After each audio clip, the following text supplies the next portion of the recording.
Hi, I'm Dr. Elliot Adam from ElliotOracle.com. And as you can see from the scenery around me, I'm on vacation this week, but the weekly Oracle must go on. And you know me from ElliotOracle.com, and I'm also the author of Fearless Tarot and Tarot in Love, Consulting the Cards in Matters of the Heart, both available online and also on my website. I have signed copies available there. And when I get back from vacation, I will be signing those books out to you and sending them. But for now, it's time for the Oracle reveal. So earlier today on Instagram, I placed up a photo of 3 different animals, and I asked you to use your intuition and ask yourself which animal's calling to you, because that animal has your message. And the 3 animals were the humpback whale, the emu, and the manatee.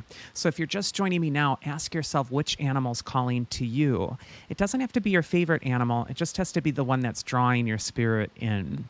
So for those of you who picked the humpback whale, the card says music is essential to your healing and well-being, whether singing, playing an instrument, or listening. And humpback whale could be asking you to delve into the realm of sound this week, where you're really listening to the sounds that are around you, because nature is constantly communicating with us.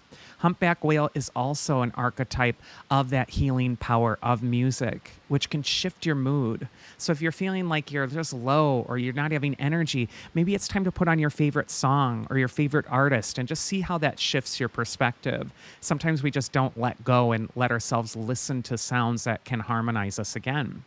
First card for humpback whale is where it's best to place your focus this next week.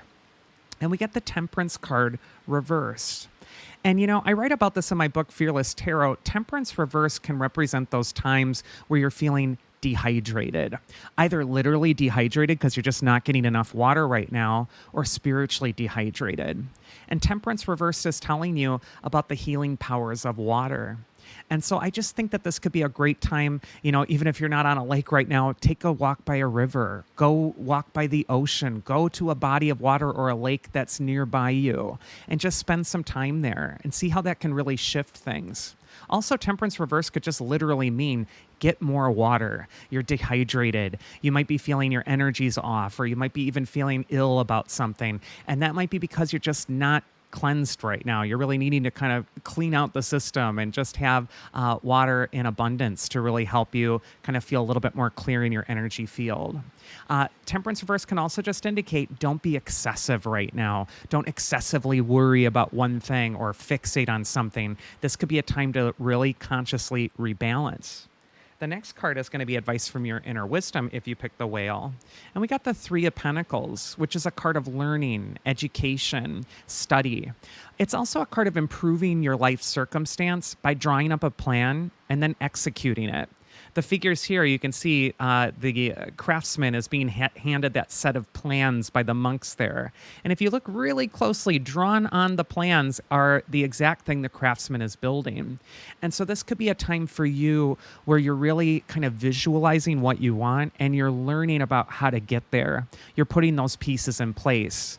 And this is also a card of study. So maybe you don't know how to get where you want to go right now. And this is just saying start where you are. Start with the small steps and ask the people who are in the know to help you draw up a plan for what you want to do. I'm also feeling for the humpback whale, there is like a plan or something that you're really wanting to manifest, but it's going to take a few years, might take 3 years before you're really seeing the results of your effort. And the important thing is just not to give up, but to stay focused on what you're building. And then we got the mythic archetype that's going to help the humpback whale, and we get Pandora. She is that archetype who releases the jar, or some people say the box, and all the plagues come out, and she quickly shuts the lid before hope leaves. And what this is saying is that no matter what's flying around your life right now, no matter what you're dealing with or how it looks at the moment, that 3 of Pentacles and Pandora, for me, it's saying there's hope that things can improve and that there is always that hope that you're needing to hang on to, and not to just feel like, oh my God, look at all the stuff that's just flying around me right now. I'm powerless. I just have to kind of get swept up into this.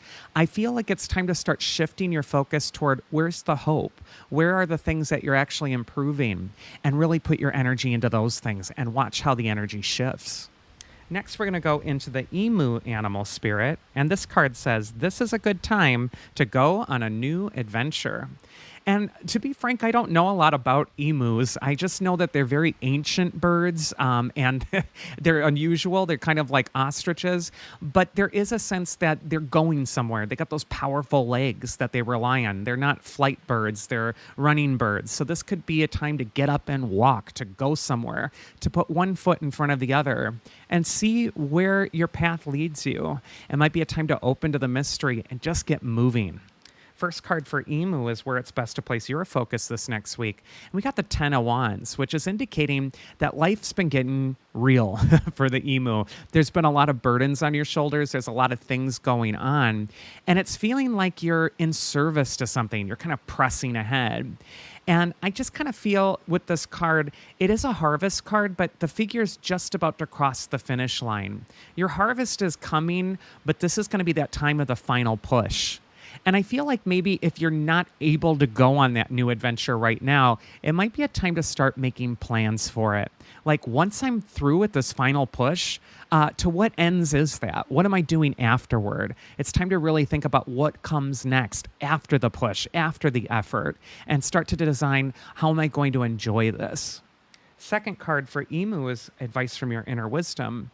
And we get the Fool card, which is so cool when we think about going on a new adventure, because that's exactly what the Fool card means. He's embarking on the new adventure. He's numbered 0, which means he's not attached to the work and the identity of just kind of pushing forward all the time. He's free. And I'm feeling for Emu when I see 10 of Wands next to the Fool card that it's time to let go of some of these burdens because they're going to be waiting for you. And it's time to enjoy the adventure that is beckoning you forward and to take that leap of faith and to go for it.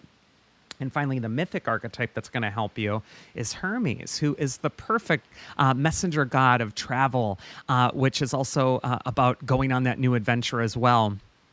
I also kind of feel with Hermes that this could be a time where your thoughts are really racing and they're needing one thing to focus on. You might be a bit scattered right now, especially with this Mercury retrograde going on. It might be a time to really focus in on where's the enjoyment, where's the destination that you're heading to, so you're not just flailing in the wind.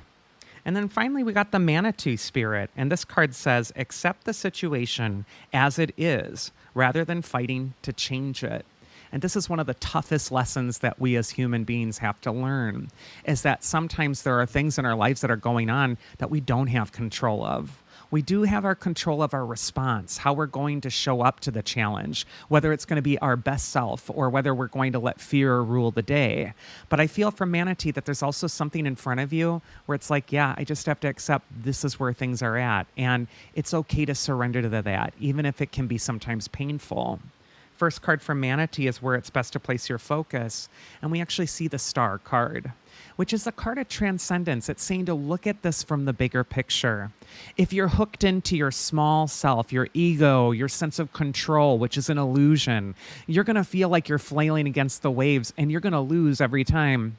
And what the Star card is telling you is to make peace with the waves, to get in touch with them, and instead to really look at them from the distance of the stars, see things in their context, draw upon your higher wisdom, look at how everything is just coming into its pocket at the right and appropriate time.